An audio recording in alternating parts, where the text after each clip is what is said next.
જાગૃત નાગરિકોએ Mahuva deputy collector અને પોલીસ સ્ટેશનમાં લેખિત રજૂઆત કરી હતી। જાગૃત નાગરિકે લેખિત રજૂઆતમાં જણાવ્યું છે કે મહુવામાં જાહેર રસ્તા ઉપર ઠેક ઠેકાણે વિદેશી દારૂ અને દેશી દારૂના હાટડા ધમધમી રહ્યા છે, જેથી તંત્ર દ્વારા કાર્યવાહી હાથ ધરાય।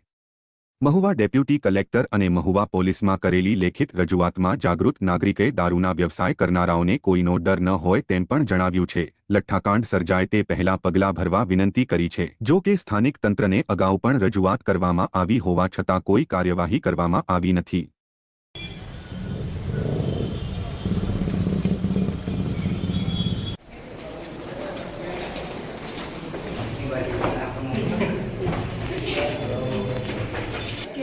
નગરપાલિકા હસ્તકને આવશે ત્યાંથી મંજૂર કરી છે। હા આમાં એમ